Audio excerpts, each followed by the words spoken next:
Om Swastiastu. Bapak Ibu sekalian, masyarakat Sangatana Dharma dimanapun berada, yang setia mengikuti pembacaan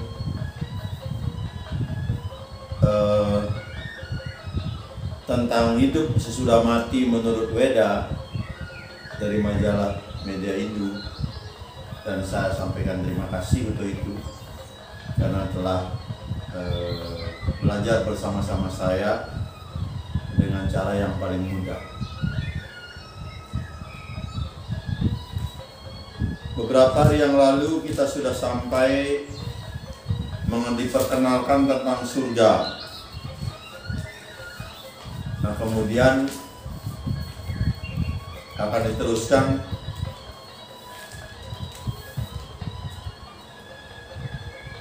mengapa kita perlu surga, itu yang akan dibaca. Baik, sebelum itu izinkan saya menyampaikan tentang yang sudah sangat umum kita kenal, yang banyak mengatakan adalah hari-hari yang sudah tua. Penduduk dunia sudah sangat banyak, mungkin sudah 7 miliar, kemudian umur bumi juga sudah dikatakan tua. Tetapi di dalam Weda masa itu disebut dengan yuga, dan kemudian dikenal dengan catur yuga yang akan berulang-ulang. Dan ini adalah catur yuga pada satu masa yang disebut Kali Yuga yang ke-28. Beberapa kitab menyatakan demikian. Di zaman kali ini ada juga para ahli yang menulis tentang moksa di zaman kali. Berarti setiap zaman ada cara moksa yang berbeda. Tapi saya belum membahas itu.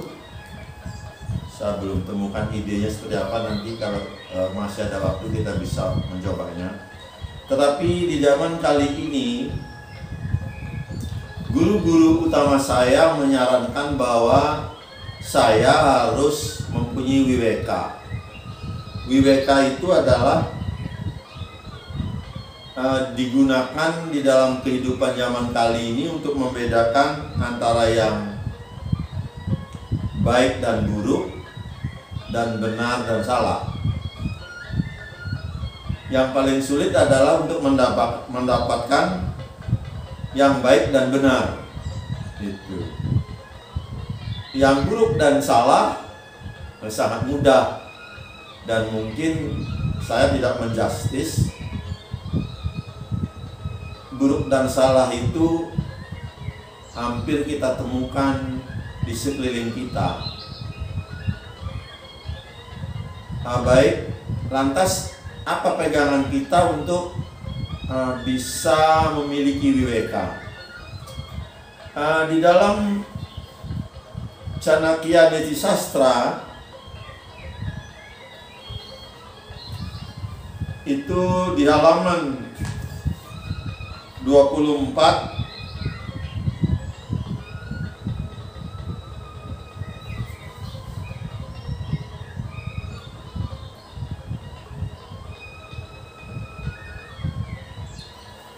ada sloka yang berbunyi seperti ini.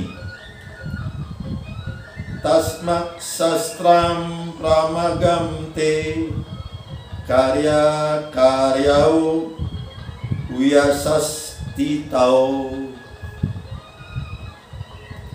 Arti bebasnya, oleh karena itu gunakanlah kitab suci sebagai pegangan untuk menentukan apa yang patut dilakukan dan apa yang tidak patut dilakukan.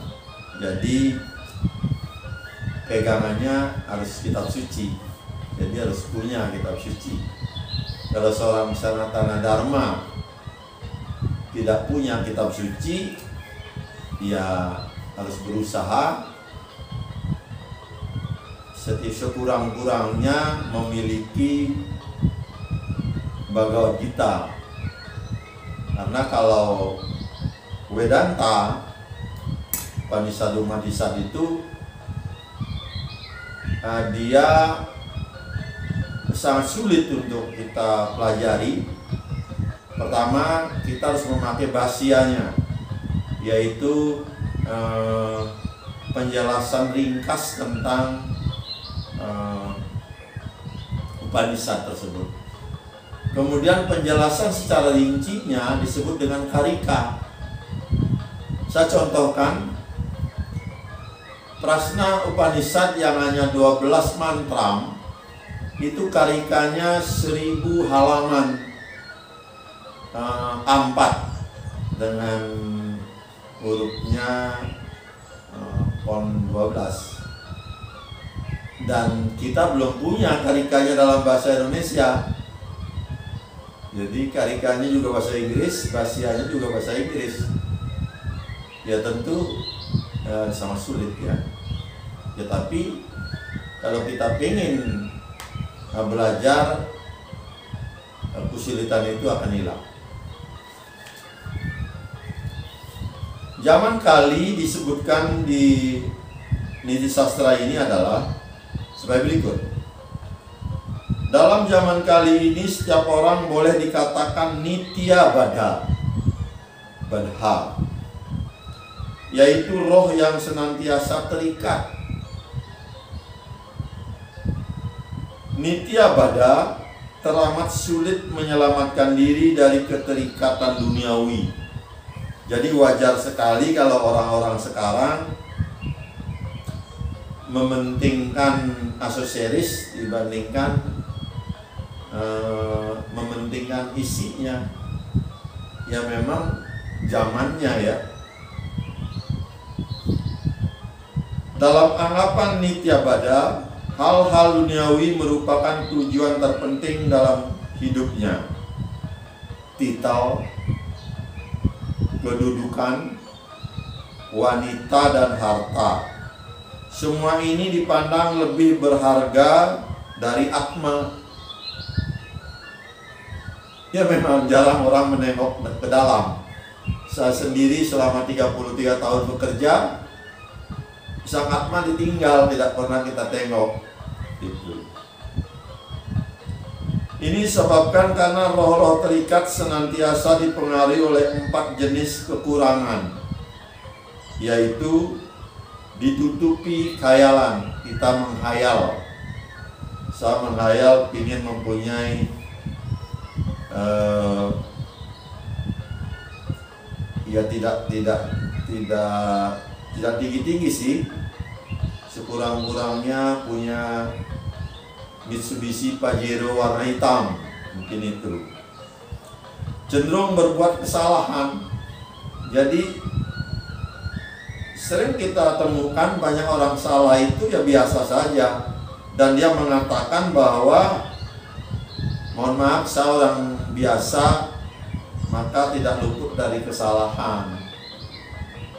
Statementnya demikian dan sudah menjadi umum.